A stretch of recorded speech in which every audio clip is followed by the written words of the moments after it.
Pasta রান্না হবে দুপুরে রান্না করা সবজি দিয়ে। দুপুরে সবজি ভাজি করেছিলাম, সেটা রয়ে গেছে, এখন সেটা দিয়েই পাস্তা রান্না হবে। দারুণ না? টেকনিকটা দারুণ না? এই যে দেখতে পাচ্ছেন, এটা আমার লাগানো গাছ। পেঁয়াজটা রেখে দিয়েছিলাম, এখন দেখেন কত সুন্দর পেঁয়াজ হবে। আমি জাস্ট তুলে এটাকে কেটে এতটুকু কাটি, হ্যাঁ, এতটুকু কেটে আমি রান্না করব, বাকিটাও আবার হতে থাকবে। এটাকে আমি আবার পানির মধ্যে রেখে দেবো। আর এটাকে আমি জাস্ট ধুয়ে নিই। এটাকে আমি ধুয়ে নিয়েছি। এবার আমি এটাকে মা এটাকে ভালো করে কেটে নিল। এটাকে আমি কেটে পাস্তায় দিয়ে দেবো। এবার মা এটা কেটে পাস্তায় দিয়ে দিবে। আম্মু জি, আমি কথা বলি। বলো। আচ্ছা,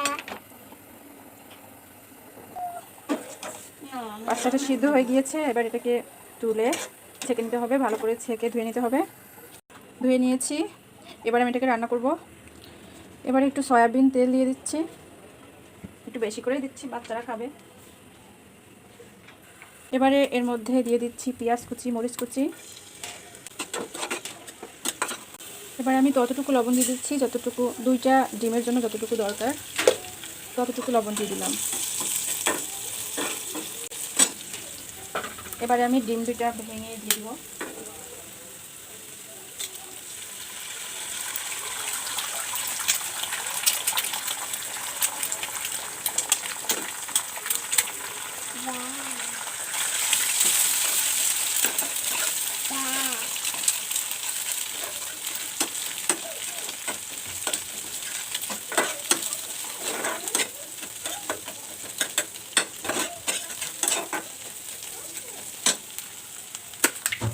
এবারে আমি দিয়ে দিব এর মধ্যে দুপুরবেলা রান্না করা যে সবজি ভাজি করেছিলাম, ফুলকপি, সিম, তারপরে ফুলকপি, সিম, গাজর দিয়ে ভাজি করেছিলাম চিংড়ি মাছ দিয়ে, সেটা আমি দিয়ে দিব যাতে বাচ্চারা মজা করে খেতে পারে।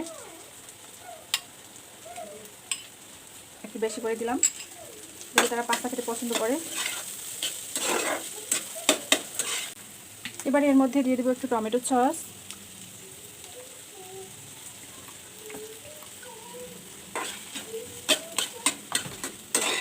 এবারে আমি দিয়ে দেবো ম্যাগি নুডলসের মশলা, প্যাকেট আমার কাছে ছিল, এটা আমি দিয়ে দিচ্ছি একটু বেশি টেস্ট হওয়ার জন্য।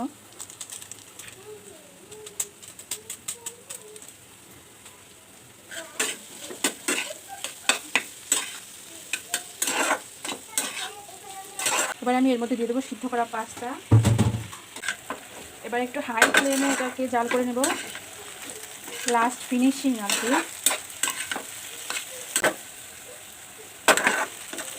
কেটে রাখা সেই আমার গাছের পেঁয়াজের কলি। এবার একটু হাই ফ্লেমে রেখে নেব।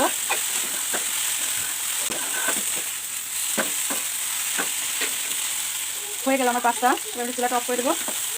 এবার পরিবেশনের পালা। আমি একটা বাটি তুলে নেব, 2টা বাটি তুলবো, আমার 2টা মেয়ে, 2টা বাচ্চা, দুজনই খাবে।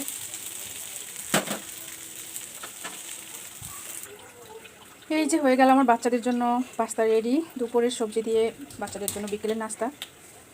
আরও একটু মজাদার করার জন্য এর মধ্যে আমি মেয়োনেজ দিয়ে দিচ্ছি।